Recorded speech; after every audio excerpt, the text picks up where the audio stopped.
ಈ ಹಳ್ಳಿಗಳ ಕಡೆ ನೋಡಿದಾಗ ಈ ಸಪ್ತ ಮಾತೃಕೆಯರ ದೇವಸ್ಥಾನ ಅನ್ನೋಂಥದ್ದನ್ನ ನೋಡಿರ್ತೀವಿ. ಬಟ್ ಕೆಲವೊಂದು ಭಾಗದಲ್ಲಿ ಅಷ್ಟೇ ನಾನು ನೋಡಿರುವಂಥದ್ದು. ಇದನ್ನ ನಾವು ಹೆಂಗೆ ಆರಾಧನೆ ಮಾಡುವಂಥದ್ದು ಇದ್ರ ಬಗ್ಗೆ ನಂಗೆ ಹೆಚ್ಚು ಗೊತ್ತಿಲ್ಲ. ಸೊ ಅದು ಒಂದೇ ಕಡೆ ನೋಡೋದು, ಎಲ್ಲಾ ಕಡೆನೂ ಇರುತ್ತಾ, ಹೇಗ್ ನಾವ್ ಅಲ್ಲಿ ದರ್ಶನ ಪಡ್ಕೊಳ್ಳುವಂಥದ್ದು? ಅಲ್ಲ, ಒಳ್ಳೆ ಪ್ರಶ್ನೆ. ಒಂದು ಜನಕ್ಕೆ ಬಹುಶಃ ಅದು ಗೊತ್ತಾಗ್ಲಿ. ಸಪ್ತಮಾತೃಕ ದೇವಾಲಯ ಪ್ರತಿ ಹಳ್ಳಿಯಲ್ಲೂ ಇರಬೇಕು. ಈಗಾಗಲೇ ಅನೇಕ ರಕ್ಕಸರಿಂದ ನಾವು ಬಹಳ ನೋವುಗಳು ಪಡ್ತಾ ಇದ್ದೇವೆ, ಬಹಳ ದುಃಖವನ್ನ ಪಡ್ತಿದ್ದೇವೆ. ಅವರಿಗೆ ಯಾವುದು ಒಳ್ಳೆಯದು ಯಾವುದು ಕೆಟ್ಟದ್ದು ಗೊತ್ತಿಲ್ಲ. ಸಿಂಹವಾಹನ ರೂಢಳಾಗಿ ಬರ್ತಾಳೆ. ಯಾವಾಗ ಈ ಸಿಂಹವಾಹನ ರೂಢಳಾಗಿ ಬರ್ತಾಳೋ ಆಗ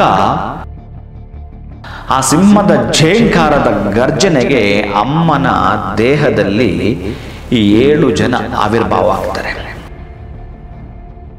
ಬ್ರಹ್ಮ ವಿಷ್ಣು ಮಹೇಶ್ವರೇ ಸ್ತ್ರೀ ರೂಪಗಳನ್ನು ಧರಿಸಿ ಬರ್ತಕ್ಕಂತಹದ್ದೇ ಈ ಸಪ್ತಮಾತೃಕೆಯರು. ನಮಸ್ಕಾರ, ಶುಭೋದಯ ಪ್ರೀತಿಯ ವೀಕ್ಷಕರೆಲ್ಲರಿಗೂ ಸಂಕಲ್ಪ ಸಿದ್ಧಿ ಕಾರ್ಯಕ್ರಮಕ್ಕೆ ಆತ್ಮೀಯ ಪ್ರೀತಿಯ ಸ್ವಾಗತ ಹೇಳ್ತಾ ಇರೋದು ನಾನು ಅನೂಷಾ. ಮೊದಲನೇ ಬಾರಿ ನಮ್ಮ ಚಾನಲ್ ವೀಕ್ಷಿಸ್ತಿದ್ದೀರಾ ಅಂತಂದ್ರೆ ಈಗಲೇ ಚಾನಲ್ನ ಸಬ್ಸ್ಕ್ರೈಬ್ ಮಾಡಿ, ನಮ್ಮ ವಿಡಿಯೋಸ್ನ ಲೈಕ್ ಮಾಡಿ.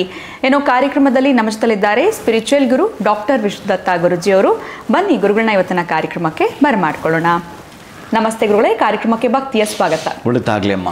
ಗುರುಗಳೇ, ಬಹಳ ದಿನಗಳಿಂದ ಈ ವಿಚಾರ ಒಂದು ಕೇಳಬೇಕು ಅಂತಿದ್ದೆ. ಯಾಕಂದರೆ ಈ ಹಳ್ಳಿಗಳ ಕಡೆ ನೋಡಿದಾಗ ಈ ಸಪ್ತ ಮಾತೃಕೆಯರ ದೇವಸ್ಥಾನ ಅನ್ನೋಂಥದ್ದನ್ನ ನೋಡಿರ್ತೀವಿ. ಬಟ್ ಕೆಲವೊಂದು ಭಾಗದಲ್ಲಿ ಅಷ್ಟೇ ನಾನು ನೋಡಿರುವಂಥದ್ದು. ಇದನ್ನು ನಾವು ಹೆಂಗೆ ಆರಾಧನೆ ಮಾಡುವಂಥದ್ದು ಇದ್ರ ಬಗ್ಗೆ ನನಗೆ ಹೆಚ್ಚು ಗೊತ್ತಿಲ್ಲ. ಸೊ ಅದು ಒಂದೇ ಕಡೆ ನೋಡಿರೋದು, ಎಲ್ಲ ಕಡೆನೂ ಇರುತ್ತಾ, ಹೇಗೆ ನಾವು ಅಲ್ಲಿ ದರ್ಶನ ಪಡ್ಕೊಳ್ಳುವಂಥದ್ದು, ಇದ್ರ ಒಂದು ಕೆಲಸ ಏನು, ಹೆಸರುಗಳು ಮಾತ್ರ ಕೇಳಿರ್ತೀವಿ. ಬಟ್ ಹೆಂಗೆ ಅದು ವರ್ಕ್ ಆಗುತ್ತೆ ಏನು ಅನ್ನೋಂಥದ್ದು ಗೊತ್ತಿಲ್ಲ. ಎಲ್ಲಿ ನಾವು ನೋಡ್ಬೋದು ಹೆಚ್ಚಾಗಿ ಹೋಗ್ಲಿ ಒಂದು ಸಪ್ತಮಾತೃಕೆಯ ಅಮ್ಮನವರ ದೇವಸ್ಥಾನ ಅನ್ನುವಂಥದ್ದು, ಇದ್ರ ಕುರಿತಾಗಿ ತಿಳಿಸ್ಕೊಡಿ ಗುರುಗಳೇ. ನೀವೆಲ್ಲ ನೋಡಿದ್ರಿ ಹಳ್ಳಿನಲ್ಲಿ ಗುರುಗಳು?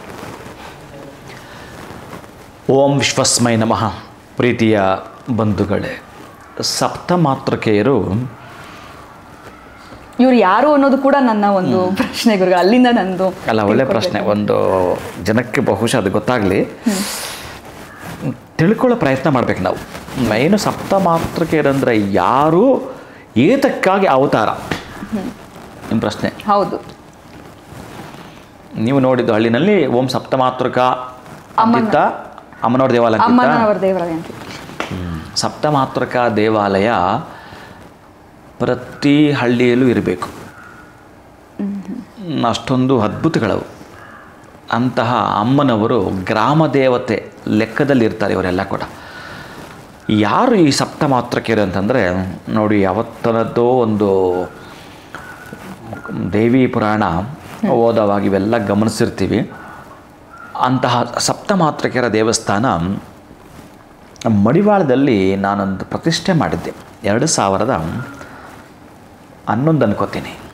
2011. ಈಗಲೂ ನಮ್ಮ ಹುಡುಗನೇ ಅಲ್ಲಿದ್ದಾನೆ. ಅದ್ಭುತವಾಗಿ ಅಲಂಕಾರ ಮಾಡ್ತಾನವ, ತುಂಬ ಖುಷಿಯಾಗಿ ಅಲಂಕಾರ ಮಾಡ್ತಾನೆ. ಅಂತಹ ಸಪ್ತಮಾತೃಕೆಯರು ಯಾವುದನ್ನು ಇಂಡಿಕೇಟ್ ಮಾಡಿದೆ ಅಂತ ಮೊದಲು ಇವರು ಯಾರು ತಿಳ್ಕೊಳ್ಳೋಣ. ಸಪ್ತಮಾತೃಕೆಯರು ಯಾರು ಅಂತಂದರೆ, ಈ ಅಮ್ಮ ದುರ್ಗಾ ಪರಮೇಶ್ವರಿ ಒಂದು ಸಲ ಧ್ಯಾನಸ್ಥಳಾಗಬೇಕು ಅಂತ ಹೋಗೋ ಸಂದರ್ಭದಲ್ಲಿ ದೇವತೆಗಳೆಲ್ಲರೂ ಕೂಡ ಬಂದು ಅಮ್ಮನಿಗೆ ಶರಣಾಗ್ತಾರೆ. ಅಮ್ಮ, ನೀನೇನಾದರೂ ಧ್ಯಾನಕ್ಕೆ ಅಂತ ಹೊರಟ್ರೆ ಬಹಳ ಸಮಯ ಕುಳಿತುಕೊಳ್ತೀಯ. ಈಗಾಗಲೇ ಅನೇಕ ರಕ್ಕಸರಿಂದ ನಾವು ಬಹಳ ನೋವುಗಳು ಪಡ್ತಾ ಇದ್ದೇವೆ, ಬಹಳ ದುಃಖವನ್ನು ಪಡ್ತಿದ್ದೇವೆ. ಅವರಿಗೆ ಯಾವುದು ಒಳ್ಳೆಯದು ಯಾವುದು ಕೆಟ್ಟದ್ದು ಗೊತ್ತಿಲ್ಲ. ಅಷ್ಟೊಂದು ಘನಘೋರವಾಗಿ ನಡ್ಕೊಳ್ತಾ ಇದ್ದಾರೆ ಅವರ ಕೃತ್ಯಗಳು ಆಗಿದ್ದಾವೆ. ಪ್ರತಿದಿನ ಒಂದಷ್ಟು ಹಿಂಸೆಗಳನ್ನು ಮಾಡ್ತಾನೆ ಇರ್ತಾರೆ. ಅಂತಹ ಹಿಂಸೆಗಳನ್ನು ತಡಿಬೇಕು ತಾಯಿ. ನೀನು ಆನಂತರ ಬೇಕಾದರೆ ಜಪ ಧ್ಯಾನಕ್ಕೆ ಮೊರೆ ಹೋದರೂ ಪರವಾಗಿಲ್ಲ, ಮೊದಲು ನಮಗೆ ಅಂತಹ ರಕ್ಕಸರ ವಧೆ ಆಗಬೇಕು ತಾಯಿ ಅಂತ ಕೇಳಿಕೊಂಡಾಗ ದುರ್ಗಾ ಪರಮೇಶ್ವರಿ ಸಿಂಹವಾಹನ ರೂಢಳಾಗಿ ಬರ್ತಾಳೆ. ಯಾವಾಗ ಈ ಸಿಂಹವಾಹನ ರೂಢಳಾಗಿ ಬರ್ತಾಳೋ ಆಗ ಒಂದು ಸಲ ಸಿಂಹಕ್ಕೆ ಗರ್ಜಿಸು ಅಂತ ಹೇಳ್ತಾಳೆ. ಆ ಸಿಂಹ ಒಂದು ಸಲ ಗರ್ಜನೆ ಮಾಡಬೇಕಾದ್ರೆ ಬಹುಶಃ ಅಮ್ಮನ ಒಳಗಡೆ ಒಂದು ಎನರ್ಜಿ ಬರುವಂಥದ್ದು. ಈಗ ನಾವು ಸಂಗೀತ ಬರಲ್ಲ ಅಂದರೂ ಕೂಡ ಯಾರೋ ಸಂಗೀತ ಹಾಡುವಾಗ ಆ ಒಂದು ಮ್ಯೂಸಿಕ್ ಇನ್ಸ್ಟ್ರೂಮೆಂಟ್ ಅದು ಆಲಾಪನೆ ಆಗ್ತಿದ್ದಂಗೆ ನಾವೇ ಹೀಗೆ ಮಾಡ್ತಿರ್ತೀವಿ, ತಲೆ ಆಡಿಸ್ತಿರ್ತೀವಿ, ಕೈ ಆಡಿಸ್ತಿರ್ತೀವಿ, ಬೆರಳು ಆಡಿಸ್ತಿರ್ತೀವಿ. ಹಾಗೆ ಆ ಸಿಂಹ ಗರ್ಜನೆ ಮಾಡುವಾಗ ಆ ಸಿಂಹದ ಝೇಂಕಾರದ ಗರ್ಜನೆಗೆ ಅಮ್ಮನ ದೇಹದಲ್ಲಿ ಈ 7 ಜನ ಆವಿರ್ಭಾವ ಆಗ್ತಾರೆ. ಆ ತಾಯಿಯ ದೇಹದಿಂದ 7 ಜನ ಹೊರಗೆ ಬರ್ತಾರೆ. ಅವರೇ ಈ ಸಪ್ತಮಾತೃಕೆಯರು. ಆ ಸಪ್ತಮಾತೃಕೆಯರ ಹೆಸರು ಏನಂತಂದರೆ ನೋಡಿ, ಇಲ್ಲಿ ಹೇಗಿದೆ ಅಂತಂದರೆ ಬ್ರಹ್ಮ, ವಿಷ್ಣು, ಮಹೇಶ್ವರ, ಕುಮಾರ, ಇಂದ್ರ ಇವರೆಲ್ಲರೂ ಕೂಡ ಈ ಹೆಣ್ಣಿನ ವೇಷದಲ್ಲಿ ಆಚೆ ಬರ್ತಾರೆ. ಬ್ರಹ್ಮ ಹೆಣ್ಣಿನ ವೇಷದಲ್ಲಿ ಆಚೆ ಬರತಕ್ಕಂತಹದ್ದು. ಈಗ ಬ್ರಹ್ಮನಿಗೆ ಒಂದು ಸೀರೆ ಉಡಿಸಿದ್ರೆ ಹೇಗಿರುತ್ತೆ ಹೇಳಿ, ಹೆಣ್ಣಿನ ರೂಪ ಕೊಟ್ಟರೆ ಹೇಗಿರುತ್ತೆ ಹೇಳಿ, ಹಾಗೆ ಇರ್ತಾನೆ. ಅಂತಹ ಬ್ರಹ್ಮಾಣಿ ಅಮ್ಮನ ದೇಹದಿಂದ ಬರುವಂಥದ್ದು. ಅಂದರೆ ಬ್ರಹ್ಮ, ವಿಷ್ಣು, ಮಹೇಶ್ವರೇ ಸ್ತ್ರೀ ರೂಪಗಳನ್ನು ಧರಿಸಿ ಬರ್ತಕ್ಕಂತಹದ್ದೇ ಈ ಸಪ್ತಮಾತೃಕೆಯರು. ಒಂದೊಂದಾಗಿ ನಾನು ನಿಮಗೆ ಬಿಡಿಸಿ ಹೇಳ್ತೀನಿ. ಅದಕ್ಕೆ ಓಂ ಸಪ್ತಮಾತೃಕಾ ದೇವತಾಯೈ ನಮಃ, ಓಂ ಸಪ್ತಮಾತೃಕಾ ದೇವತಾಯೈ ನಮಃ ಅನ್ನೋ ಮಂತ್ರವನ್ನು ಹೇಳಿಕೊಂಡ್ರೆ ಏನೇನು ಬರಲ್ಲ ಗೊತ್ತಾ ನಮಗೆ? ಈ ಮೊದಲ ಹಳ್ಳಿಗಳಲ್ಲಿ ಈ ಕಾಲರ, ದಡಾರ, ಪ್ಲೇಗು, ಕುಷ್ಠ, ಕೆಮ್ಮು, ಒಣಕೆಮ್ಮು, ನಾಯಿ ಕೆಮ್ಮು ಈ ತರಹದ್ದು ರೋಗಗಳು ಬರ್ತಾಯಿತ್ತು. ಇದು ಸಾಧ್ಯ ಆದಷ್ಟು ಮನೆಯಲ್ಲೇ ಅವರೊಂದಷ್ಟು ಉಪಶಮನಗಳನ್ನು ಮಾಡ್ಕೊಳ್ತಾ ಇದ್ದರು. ಆದರೂ ಕಷ್ಟವಾಗ್ತಿತ್ತು. ಆವಾಗ ಈ ಅಮ್ಮನಿಗೆ ಈ ಗ್ರಾಮ ದೇವತೆಯಲ್ಲಿ ಸಣ್ಣ ಸಣ್ಣದೊಂದು 7 ಕಲ್ಲುಗಳನ್ನು ಇಟ್ಟು ಸಪ್ತಮಾತೃಕೆ, ನಾವು ಪಾಪ ಅವರಿಗೆ ಆ ಹೆಸರುಗಳು ಗೊತ್ತಿರಲ್ಲ, 7 ಅನ್ನೋದನ್ನು ಮಾತ್ರ ಇಟ್ಬಿಡ್ತಾರೆ. ಆ 7 ನಿಮ್ಮ ಜೀವನದ 7 ಬೀಳುಗಳಿದ್ದರೂ ಕೂಡ ಹೋಗಲಾಡಿಸೋಂಥ ಶಕ್ತಿ ಎಲ್ಲಿದೆ ಗೊತ್ತಾ? ನಿಮ್ಮ ಜೀವನದ 7 ಬೀಳುಗಳು. ಅಂದರೆ ಹೇಳ್ತಿರಲ್ಲ ನೀವು, ಏನು ಗುರುಗಳೇ ಪ್ರಯತ್ನ ಪಡ್ತಾ ಇದ್ದೀನಿ, ಎಷ್ಟು ವರ್ಷಗಳಿಂದ ನಾನು ಜೀವನ ಕಟ್ಕೊಳ್ಳೋಕೆ ಪ್ರಯತ್ನ ಪಡ್ತಾ ಇದ್ದೀನಿ ಅಂತಂದರೆ ಸಾಕಾಗೋಗಿದೆ. ನಮಗಿನ್ನು ಇಷ್ಟೇನ ನಮ್ಮ ಜೀವನ, ನಾವಿನ್ನು ಉದ್ಧಾರ ಆಗಲ್ವೇನೋ, ಆ ಕಡೆ ಸೈಟ್ ತೊಗೊಳೋಕ್ಕೂ ಆಗಲಿಲ್ಲ, ಏನೋ ಕಷ್ಟಪಟ್ಟು ಅರ್ಧಂಬರ್ಧ ಸೈಟ್ ತೊಗೊಂಡೆ, ಅದು ಗಲಾಟೆಗಳ ಮಧ್ಯೆನೇ ಇದೆ, ಇನ್ನು ಅದರಲ್ಲಿ ಯಾವಾಗ ನಾನು ಮನೆ ಕಟ್ತೀನೋ ಅನ್ನೋಂಥವ್ರೆಲ್ಲರೂ ಏನು ಮಾಡಬೇಕು ಗೊತ್ತಾ? ಅಷ್ಟೇನಾದರೂ ನೋವಿದ್ದವರು ಈ ಸಪ್ತಮಾತೃಕೆಯರನ್ನು, ಅಂದರೆ 7 ಬೀಳುಗಳು, ಆ 6ಕ್ಕೆ ಹತ್ತಲಿಲ್ಲ, 3ಕ್ಕೆ ಇಳಿಲಿಲ್ಲ, ಈ ಪರಿಸ್ಥಿತಿಯಲ್ಲಿ ನಾವಿದ್ದೀವಿ ಅಂತಂದರೆ ಆ ಸಪ್ತಮಾತೃಕೆಯರನ್ನು ಒಮ್ಮೆ ಆರಾಧನೆ ಮಾಡ್ತಾ, ಈ ಬೇವಿನ ಸೊಪ್ಪು ಬಹಳ ಇಷ್ಟ ನೋಡಿ. ಅದೇ ಮಹಾವಿಷ್ಣು ಅಂತ ಇದ್ದಾಗ, ಅದೇ ರುದ್ರ ಅಂತ ಇದ್ದಾಗ, ಅದೇ ಬ್ರಹ್ಮ ಅಂತಿದ್ದಾಗ ಇವ್ರಿಗೆ ಅಷ್ಟೊಂದಾಗ ಅಪ್ಲೈ ಆಗಲ್ಲ.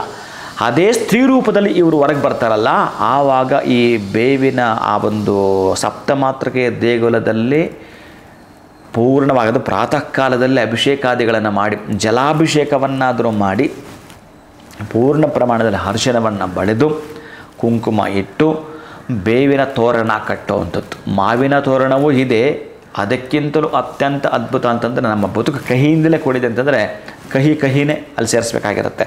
ಆ ಒಂದು ಬೇವಿನ ತೋರಣ ಕಟ್ಟುವಂಥದ್ದು, ಮೊಸರನ್ನು ನೈವೇದ್ಯ ಮಾಡುವಂಥದ್ದು. ನೀವು ಹೆಚ್ಚಿಗೆ ಅಮ್ಮನಿಗೆ ಅಲ್ಲಿ ಮೊಸರು ಬಲಿ ಅನ್ನವಾಗಿಯೇ ಹಾಕಬೇಕು. ಅಂತಹ ಮೊಸರನ್ನವನ್ನು ಬಲಿ ಅನ್ನವಾಗಿ ನೀವೇನಾದರೂ ಆ ಸಪ್ತಮಾತೃಕೆಯರು ಕೊಟ್ಟೆ ಅಂತಂದರೆ ನಿಮ್ಮ 7 ಬೀಳುಗಳಿತ್ತಲ್ಲ, ಆಮೇಲೆ ಈ ನಾನು ಹೇಳಿದ್ನಲ್ಲ ಈಗ 7 ಕಾಯಿಲೆಗಳು ಅಂತಹದ್ದು ಕಾಣಿಸ್ಕೊಂಡ್ರೆ ಬಹುಶಃ ನಾನು ಇದನ್ನು ಮಾಡ್ತೀನಿ ಅಂತ ಸಂಕಲ್ಪ ತೊಟ್ಕೊಂಡ್ರೆ ಆ ಕಾಯಿಲೆ ಇರಲ್ಲ. ಇದನ್ನು ಮಾಡ್ತೀನಿ ಅಂತ ಸಂಕಲ್ಪ ಹೊತ್ಕೊಳ್ಳಿ, ನಿಮಗೆ ಈ ತೊಂದರೆಗಳು ಬರೋದಿಲ್ಲ. ಇದೇ ತಮ್ಮನೆಯಲ್ಲೂ ಕೂಡ. ಯಾಕೆ ಗೊತ್ತಾ? ನಿಮಗೆ ಶೀಘ್ರವಾಗಿ ಅರ್ಥ ಆಗುತ್ತೆ. ಪೂರ್ಣ ಪ್ರಮಾಣದಲ್ಲಿ ಗೊತ್ತುಪಡಿಸ್ಲಿಕ್ಕೆ ನಾನು ಯಾಕೆ ಇದನ್ನು ಮೆನ್ಷನ್ ಮಾಡ್ತೀನಿ ಅಂತಂದರೆ, ಈ 7 ಥರದ ಕಾಯಿಲೆಗಳಿದಾವಲ್ಲ, ಮನುಷ್ಯನಿಗೆ 7 ಬೀಳುಗಳು ಬಾಧೆಗಳು ಬರ್ತಾವಲ್ಲ, ಇದೆಲ್ಲದಕ್ಕೂ ಕೂಡ ಇತಿಶಿ ಇಡಬೇಕಂತಂದರೆ ಅಂತಹ ಅದ್ಭುತಗಳಿರ್ತವೆ. ಅದಕ್ಕಾಗಿ ಈಗ ಬರ್ತೇನೆ ಮೇಜರಾಗಿ. ಆ 7 ಜನ ಯಾರ್ಯಾರು? ಆ 7 ಜನ ಯಾರು? ಆ ಸಪ್ತಮಾತೃಕೆಯರು ಆ ದುರ್ಗಾದೇವಿಯ ಆ ಅಮ್ಮನ ದೇಹದಿಂದ ಆವಿರ್ಭಾವ ಆದಂಥವರು. ಇವರೆಲ್ಲರೂ ಕೂಡ ಪುರುಷರೇ ಸ್ತ್ರೀ ರೂಪಗಳಾಗಿ ಬರ್ತಾರೆ. ಆ ರಕ್ಕಸರು ಅಂದರೆ ಆವತ್ತಿನ ಕಾಲದ ರೋಗಗಳೇ ರಕ್ಕಸರು. ಆ ರೋಗಗಳು ಬಂದರೆ ಉಳಿತಾ ಇರಲಿಲ್ಲ, ಅಷ್ಟು ಕಷ್ಟಗಳು. ಅಂತ ಕುಷ್ಠರೋಗ ಅಂತ ಬಂದರೆ ಎಂತ ಮಾಡೋದು, ಹೋಗ್ತಾ ಇರಲಿಲ್ಲ. ಅದಕ್ಕಾಗಿ ಇದನ್ನು ಮಾಡ್ತಿದ್ರು, ಹಳ್ಳಿಗಳಲ್ಲೇ ಪಲಾಯನ ಆಗ್ತಿದ್ದು. ಈ ಪ್ಲೇಗು, ದಡಾರ, ಕೆಮ್ಮು ಅವೆಲ್ಲ ಕೂಡ ಹೋಗ್ತಿತ್ತು. ಆ ತರಹದ್ದು 7 ಕಾಯಿಲೆಗಳಿಗೆ 7 ಅವತಾರಗಳಾಗಿ ಬಂದಿರುವಂಥದ್ದು. ಅದಕ್ಕಾಗಿ ಈ ಯಾರ್ಯಾರು ಅಂತಂದರೆ ಸಪ್ತಮಾತೃಕೆಯರು ಬ್ರಹ್ಮ, ವಿಷ್ಣು, ಮಹೇಶ್ವರ, ಕುಮಾರಸ್ವಾಮಿ ಅಂದರೆ ಸುಬ್ರಹ್ಮಣ್ಯ, ಕುಮಾರಸ್ವಾಮಿ, ಇಂದ್ರ, ವರಾಹ, ಚಾಮುಂಡಿ, ಇವರು ಎಲ್ಲರೂ ಬರ್ತಾರೆ. ಇವರೆಲ್ಲರೂ ಕೂಡ ಹೇಗೆ ಅಂತಂದರೆ ವಿಶೇಷವಾಗಿ ಆ ಅವತಾರವೇ ಆಗಿರುತ್ತೆ, ಅಷ್ಟು ಅದ್ಭುತವಾಗಿರುತ್ತೆ. ಅಂದರೆ ಈ ಬ್ರಹ್ಮ ಬ್ರಾಹ್ಮಿ, ಯಾವಾಗ ಈ ಬ್ರಾಹ್ಮಿ ರೂಪದಲ್ಲಿ ಬರ್ತಕ್ಕಂತಹದ್ದು ಏನೇ ಇದೆಯೋ ಆ ಒಂದು ಸ್ತ್ರೀ ರೂಪದಲ್ಲಿ ಬರ್ತಕ್ಕಂತಹದ್ದು ಬ್ರಹ್ಮದೇವ. ಇನ್ನು ಬ್ರಾಹ್ಮಿ, ಇನ್ನು ವೈಷ್ಣವಿ, ವಿಷ್ಣುವೇ ಶಂಖಚಕ್ರ ಗದೆ ಪದ್ಮಗಳು ಇಟ್ಕೊಂಡೇ ಬರ್ತಾನೆ, ಆ ವಿಷ್ಣುವೇ ವೈಷ್ಣವಿ. ಇನ್ನು ಮಹೇಶ್ವರ ಯಾಕೆ ಬರ್ತಾನೆ ಅಂತಂದರೆ ಮಾಹೇಶ್ವರಿ ರೂಪದಲ್ಲಿ ಬರ್ತಾನೆ. ಇನ್ನು ಕುಮಾರಸ್ವಾಮಿ ಕೌಮಾರಿಯಾಗಿ ಬರ್ತಕ್ಕಂತಹದ್ದು, ಆ ಕೌಮಾರಿ ದೇವಿಯಾಗಿ ಆವಿರ್ಭಾವ ಆಗುವಂಥದ್ದು. ಇನ್ನು ವರಾಹ, ನೀವು ನೋಡಿರ್ತಾರಲ್ಲ ತಿರುಪತಿ, ಆ ವರಾಹ ಸ್ವಾಮಿನೇ ವಾರಾಹಿಯಾಗಿ ಬರುವಂಥದ್ದು. ಇಂದ್ರ ಮಾಹೇಂದ್ರಿಯಾಗಿ ಬರ್ತಾನೆ, ಇಂದ್ರದೇವ ಮಾಹೇಂದ್ರಿಯಾಗಿ ಬರ್ತಾನೆ. ಇನ್ನು ಚಾಮುಂಡಾ ದೇವಿಯಾಗಿ ಬರತಕ್ಕದ್ದು. ಈ 7 ಅವತಾರಗಳನ್ನು ನೀವೆಲ್ಲಾದರೂ ನೋಡಿದ್ರೆ ಬಹುಶಃ ನೀವು ಅದೇ ಕೆಲಸ ಹುಡ್ಕೊಂಡು ಹೋಗ್ತಿಲ್ಲ ಗೊತ್ತಿಲ್ಲ. ಆಕಸ್ಮಿಕ ನೀವೆಲ್ಲೋ ಪ್ರಯಾಣ ಮಾಡ್ತಾ ಇರ್ತೀರಿ. ನೀವೆಲ್ಲೋ ಪ್ರಯಾಣ ಮಾಡುವಾಗ ಒಂದು ಸಲ ಕಾಣಿಸ್ಬಿಡ್ತು ಅಂದ್ಕೊಳ್ಳಿ ಸಪ್ತಮಾತೃಕ ದೇವಸ್ಥಾನ, ಒಂದು ನಿಮಿಷ ನಿಲ್ಲಿಸು, ವೆಹಿಕಲ್ ನಿಲ್ಲಿಸು ಅಂತ ಹೋಗಿ ಅದೇ ಕೆಲಸವಾಗಿ ನಿಮ್ಮ ಕೆಲಸ ಲೇಟ್ ಆದರೂ ಪರವಾಗಿಲ್ಲ ನೀವು ಹೋಗುವಂಥದ್ದು. ನಿಮ್ಮ 7 ಬೀಳುಗಳ ಜೀವನ ಮಧ್ಯದಲ್ಲಿ ಒಂದು ಇಂಡಿಕೇಶನ್ ಕೊಡುತ್ತೆ. ಅದು ಹೋಗೋ ದಾರಿಯಲ್ಲಿ ಏನಾದ್ರು ಸಪ್ತಮಾತ್ರ ಕಾಣಿಸ್ತು ಅಂತಂದರೆ ಖುಷಿಯಿಂದ ನಿಮಗೆ ಎಷ್ಟು ಸಾಧ್ಯವಾಗುತ್ತೋ ಅಷ್ಟು ಹಣ್ಣು, ಕಾಯಿ, ಹೂವು ತೆಗೆದುಕೊಂಡು ಹೋಗಿ ಖುಷಿಯಿಂದ ಪೂಜೆ ಮಾಡಿ. ಅದೇ ಕೆಲಸವಾಗಿ ನಾನು ಮಾಡ್ತೀನಿ ಗುರುಗಳೇ ಅಂತಂದರೆ ನಾನು ಹೇಳಿದೆ ಅಲ್ವಾ, ಹಾಗೆ ಜಲಾಭಿಷೇಕ ಮಾಡಿ ಅರಿಶಿಣ ಕುಂಕುಮವನ್ನು ಬಳಿದು ಆ ಒಂದು ತೋರಣವನ್ನು ಕಟ್ಟತಕ್ಕಂಥ ಪದ್ಧತಿ ಖುಷಿಯಿಂದ ಮಾಡುತ್ತಾ ಬೇವಿನ ತೋರಣ ಕಟ್ಟಿ ಮೊಸರನ್ನು ನೀವು ನೈವೇದ್ಯ ಮಾಡ್ತೀನಿ ಅಂತಂದರೆ ಅದ್ಭುತವಾಗಿರೋಂಥದ್ದು ಪ್ರೀತಿಯ ಬಂಧುಗಳೇ. ನಿಮಗಿರ್ತಕ್ಕಂಥ ರೋಗ ರುಜಿನಗಳಿಂದ ಇರತಕ್ಕಂತಹ ಆ ಒಂದು ಬಾಧೆಗಳಂತ ಕರೆಯೋಕ್ಕೂ ನೋವಾಗುತ್ತೆ. ಅಷ್ಟು ಬಾಧೆಗಳಿದ್ದರೆ ಅವೆಲ್ಲ ಕೂಡ ಕ್ಷಣ ಮಾತ್ರದಲ್ಲಿ ಮಾಯವಾಗ್ತವೆ. ನೀವು ಕೇಳಿದ ಈ ಒಂದು ಸಪ್ತಮಾತೃಕೆಯರು ಬಹುಶಃ ನಾನು ಈ ಭಾಗವತ ಓದುವಾಗಲೂ, ಅಮ್ಮನಿಗೆ ಸಂಬಂಧಪಟ್ಟಾಗಿರತಕ್ಕಂತಹದ್ದು ಪುರಾಣ ಓದುವಾಗಲೂ ಏನಾದರೂ ಇತ್ತು ಅಂತಂದರೆ ಅಂಥ ವಿಷಯಗಳು ಇಂಥ ಸಂದರ್ಭದಲ್ಲಿ ಯಾಕೆ ಬರ್ತಾವೆ ಅಂತಂದರೆ ಯಾರೋ ಅದಕ್ಕೆ ಸಂಬಂಧಪಟ್ಟವ್ರು ಇರ್ತಾರೆ. ಅದಕ್ಕೆ ಸಂಬಂಧಪಟ್ಟಂಥವ್ರು ಯಾರಾದರೂ ಇದ್ದರೆ ಅವರಿಗೆ ಉಪಯೋಗವಾಗಲಿ ಅಂತ ಆ ವಾಕ್ ದೇವಿನೇ ನಮ್ಮಲ್ಲಿ ಬಾಯಿ ತೆರೆಸಿ ಹೇಳಿಸ್ತಾಳೆ. ಅದಕ್ಕಾಗಿ ನಿಮಗೊಂದು ಪ್ರಶ್ನೆ ಹುಟ್ಟಾಗ್ತಕ್ಕಂಥದ್ದು ಇಲ್ಲ, ನಾವೆಲ್ಲ ನಿಮಿತ್ತ ಮಾತ್ರ ಅಷ್ಟೇ, ನಿಮಿತ್ತ ಮಾತ್ರ. ಬಹುಶಃ ಯಾರಿಗೆ ಯಾವಾಗ ಏನು ದಯಪಾಲಿಸಬೇಕೋ ದಯಪಾಲಿಸ್ತಾಳೆ. ಇವತ್ತು ಇನ್ನೊಬ್ಬರಿಗಾದರೆ ಇನ್ನು 2026 ಜನವರಿ ಫೆಬ್ರವರಿಗೆ ಇನ್ನೊಂದಷ್ಟು ಜನಕ್ಕೆ ತೋರಿಸುತ್ತೆ. ಅದು ಅವ್ರ ಕರ್ಮಾಲಿಗೆ ಸವಿಬೇಕು. ಅವರ ಕರ್ಮ ಸವಿದಾಗ ಮತ್ತು ಈ ವಿಡಿಯೋನ ಆವತ್ತು ನೋಡ್ತಾರೆ. ಅವರು ನೋಡೋಂಥವ್ರು ಶೀಘ್ರವಾಗಿ ಎಲ್ಲರೂ ನೋಡೋಕ್ಕೆ ಬರಲ್ಲ. ಹಾಗಾಗಿ ಯಾರು ನೋಡಿ ಎಚ್ಚೆತ್ತುಕೊಳ್ತಾರೋ ಒಟ್ಟಾರೆ ಆ ಸಮಸ್ಯೆಯಿಂದ ಬರಲಿಕ್ಕೆ ನಮಗೆ ನಾವು ಹಂಗೂ ಏನು ಮಾಡ್ತೀವಿ ಗೊತ್ತಾ, ಇವತ್ತು ಮಾಡೋಣ ಬಿಡು, ನಾಳೆ ಮಾಡೋಣ ಬಿಡು, ಇದನ್ನು ನೀವು ಪೋಸ್ಟ್ಪೋನ್ ಮಾಡ್ಕೊಂಡು ಹೋಗ್ತೀರಂತಂದರೆ ನಿಮ್ಮ ದೊಡ್ಡ ಅವಕಾಶವನ್ನು ಮಿಸ್ ಆಯ್ತದೆ. ನೀವು ಮಾಡಬೇಕಾಗಿದೆ ನೀವು ಇಷ್ಟೇ, ಪ್ರಯತ್ನಶೀಲರಾಗಿ ಎಲ್ಲಿರ್ತೀರೋ ಅಲ್ಲಿ ನೀವು ಆಕ್ಟಿವ್ ಆಗಿರ್ತೀರ ಅಂತಂದರೆ ಅರೆ ನಾನು ಮಾಡಬೇಕಪ್ಪ, ನಾನು ಇಂಥ ಕಡೆ ಹೋಗಬೇಕಪ್ಪ ಅಂತ ಏನು ಮನಸ್ಸಿಗೆ ಹಾಕ್ಕೊಳ್ತೀರೋ ಆವತ್ತು ಅದನ್ನು ಮಾಡಿ ಇಂದು ಮುಂದೆ ಬ್ಯಾಲೆನ್ಸ್ ಮಾಡೋದು, ಮಾಡೋಣ ಅನುಮಾನದಿಂದ ಮಾಡ್ತೀರಲ್ಲ ಅದು ಅಷ್ಟು ಕೆಲಸ ಮಾಡೋದು ಕಷ್ಟವೇ. ಶೀಘ್ರವಾಗಿ ಎಚ್ಚೆತ್ತುಕೊಳ್ಳೋದು, ಶೀಘ್ರವಾಗಿ ನಾನು ಇದನ್ನು ಮಾಡ್ತೀನಿ, ನಾಳೆ ಅಲ್ಲಿಗೆ ಹೋಗ್ತೀನಿ ಅಂತ ಏನೋ ಸಂಕಲ್ಪ ಮಾಡಿಕೊಂಡ್ರೆ ಆ ಕೆಲಸವನ್ನು ಮಾಡಿಕೊಳ್ಳಿ. ಸಪ್ತಮಾತೃಕೆಯರು ನಿಮ್ಮ ಜೊತೆಗೆ ಅವಾಗಿರ್ತಾರೆ. ಖಂಡಿತ ಗುರುಗಳೇ, ಅದ್ಭುತವಾಗಿರುವಂಥ ವಿಚಾರ, ಪ್ರತಿಯೊಬ್ಬರು ತಿಳ್ಕೊಳ್ಬೇಕಾಗಿರುವಂಥದ್ದು. ಎಲ್ಲೋ ಒಂದು ಕಡೆ ಹಿಂದೆ ನೀವು ಹೇಳ್ದಂಗೆ ಬರ್ತಾ ಇದ್ದಂತಹ ರೋಗ ರುಜಿನಗಳಿಗೆ ಯಾವ ರೀತಿ ಪರಿಹಾರ ಆಗ್ತಿತ್ತು. ಇನ್ನು ಈ ಸಪ್ತಮಾತೃಕೆಯರು ಯಾರು, ಬ್ರಹ್ಮ, ವಿಷ್ಣು, ಮಹೇಶ್ವರ, ಸುಬ್ರಹ್ಮಣ್ಯ, ವಾರಾಹಿ, ಚಾಮುಂಡಿ ಪ್ರತಿಯೊಂದು ಕೂಡ ಅವರು ಸ್ತ್ರೀ ರೂಪವಾಗಿ ಹೇಗೆ ಬಂದರು ಅನ್ನೋದ್ರ ಬಗ್ಗೆ ನಮಗೆ ತಿಳಿಸ್ಕೊಟ್ರಿ. ಈ ವಿಚಾರ ನನಗಂತೂ ಹೊಸ್ತು, ಬಹುಶಃ ಗೊತ್ತಿರೋರಿಗೆ ಇನ್ನಷ್ಟು ಹೆಚ್ಚಿನ ಮಾಹಿತಿ ತಿಳಿಸ್ಕೊಟ್ವಿ ಈ ಒಂದು ವಿಡಿಯೋ ಮುಖಾಂತರ. ಧನ್ಯವಾದಗಳು ತಮಗೆ. ನಮಸ್ಕಾರ. ಹರೇ ಶ್ರೀನಿವಾಸ. ಇನ್ನು ಇವತ್ತಿನ ವಿಡಿಯೋವನ್ನು ಮುಗಿಸುವಂತಹ ಸಮಯ ಆಗಿದೆ. ನಮಸ್ಕಾರ.